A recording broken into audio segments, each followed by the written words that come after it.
Bienvenue dans Parole d'étoile. Une étoile, ce n'est pas seulement briller sur scène, c'est aussi permettre aux autres de briller. À la tête du marché des arts du spectacle africain d'Abidjan, le Massa, depuis 2023, il œuvre à faire rayonner les arts vivants africains sur la scène internationale. Spécialiste des politiques culturelles et des industries créatives, aujourd'hui, Parole d'étoile vous offre une immersion au cœur de la vision et des ambitions de Monsieur Abdraman Kamaté, directeur général du Massa. Monsieur le directeur, bienvenue dans Parole d'étoile. Bonjour.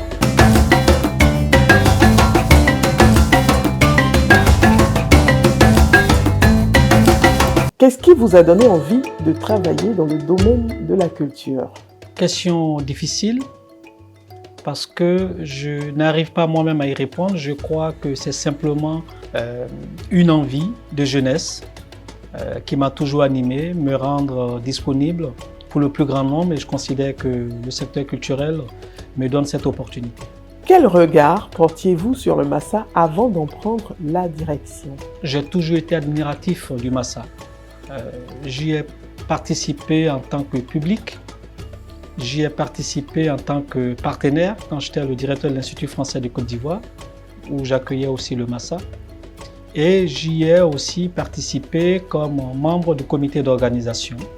Donc c'est un regard extrêmement positif et le Massa m'a toujours attiré.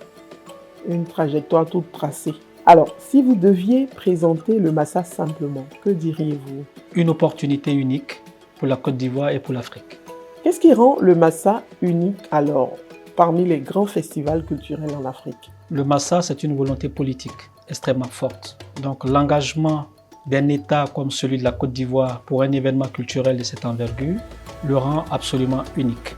Le Massa, c'est aussi cette capacité à toucher autant de disciplines. Il faut savoir que nous en avons 7. Peu d'événements internationaux, peu de marchés de cette envergure sont pluridisciplinaires comme l'est le Massa. Autre élément, c'est cette appropriation par les créateurs, par les artistes, les entrepreneurs et le grand public du Massa depuis plus de 30 ans, qui est devenu plus que jamais le rendez-vous attendu tous les 2 ans sur le continent africain. Alors, monsieur le directeur, cette année, qu'est-ce que le public peut attendre de particulier? Beaucoup d'innovations pour 2026.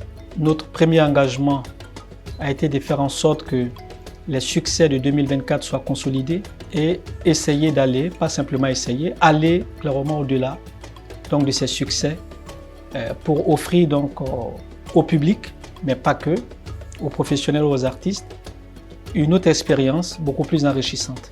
Dans ce cadre, nous avons des innovations comme le village de l'innovation qui va nous permettre donc d'aborder aujourd'hui la place du numérique et de l'intelligence artificielle dans le secteur de la culture. Quelles sont les opportunités, quelles sont les difficultés qu'elles peuvent aussi nous faire rencontrer. Et donc on aura le village de l'innovation qui va nous permettre de répondre donc à tous ces enjeux du numérique. Nous avons un espace extrêmement important qui est le Massa Fitini. Pour ceux qui ne comprennent pas le Bambara, c'est le village des enfants pendant le Massa, parce qu'il est important que nous contribuions à renouveler, à construire du moins le public de demain.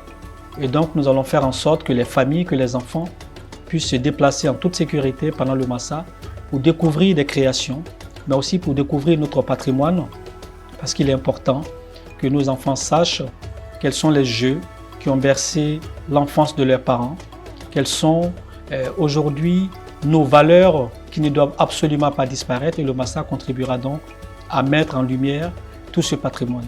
Toujours dans le domaine du patrimoine, nous allons organiser une grande soirée patrimoniale qui sera un voyage sur le continent africain, de l'Afrique du Sud avec le Zoulou, la danse Zoulou. Nous allons faire un petit tour au Kenya avec les Maasai et nous n'allons pas nous arrêter là. Nous irons au Burundi avec les tambours du Burundi.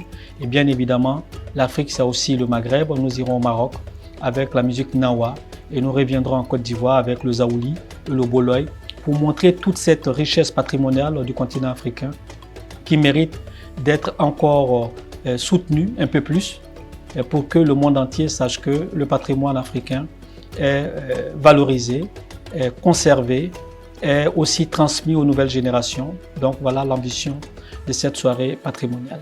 Mais je ne m'arrêterai pas là. Un dernier élément pour finir, nous avons une thématique extrêmement importante. Dans un monde aujourd'hui bouleversé, la Côte d'Ivoire a choisi, parmi les outils à sa disposition, la culture comme un vecteur d'intégration. Donc nous aurons un colloque international qui va rassembler des politiques, des hommes publics, des universitaires, des artistes, des entrepreneurs, pour venir aborder donc la question de l'intégration à travers les arts du spectacle. Parce que nous savons que le Massa, depuis 30 ans, contribue à l'intégration sociale et économique du continent africain. Et il est important à un moment donné d'en faire une thématique qui va être discutée donc durant le colloque international qui sera organisé. Voilà ce à quoi le public peut s'attendre et vous dire aussi que nous sommes bien au-delà de nos prévisions en termes donc du nombre de professionnels inscrits et confirmés pour cette édition, du nombre de pays qui va participer au Massa en 2026. Et donc les voyants sont verts. Je dirais simplement que nous allons montrer au public d'Abidjan, au public africain et du monde, une édition du Massa absolument réussie. Et tout ça donne vraiment, monsieur le directeur, envie d'être là du 11 au 18 avril prochain pour vivre en direct cet événement extraordinaire et international. Merci beaucoup pour ce contenu, monsieur le directeur. Nous en profitons pour dire que toutes ces activités seront relayées, bien entendu, sur Massa TV. Exactement. Sur Massa TV, donc vous pourrez accéder à toutes ces activités. Nous avons aussi une application qui permet de suivre le Massa au quotidien. Nous avons 300 spectacles, il n'est pas évident de se retrouver, donc cette application pourra orienter notre cher public et par lieu, et par discipline, et par jour. Toute la programmation donc, du Massa est disponible sur l'application Massa CI. Allez-y, très nombreux, et vous verrez que vous ne serez pas déçus. D'accord. Nous aurons l'occasion de pouvoir avoir la méthode pour pouvoir s'abonner à cette application. Absolument, nous lançons actuellement toute une communication sur nos réseaux, mais aussi sur la chaîne Massa TV pour expliquer comment accéder. Mais tous les téléphones, tous les Android et smartphones n'auront aucune difficulté à y accéder. Alors nous sommes au terme de la petite interview. Avez-vous une parole d'étoile pour les artistes africains et tous ceux qui font vivre la culture? Vous êtes une chance pour l'Afrique. Vous êtes un trésor qui ne tarit pas. Et donc l'Afrique compte sur vous, votre créativité et notre bonheur. Merci beaucoup, monsieur le directeur. C'est moi qui vous remercie.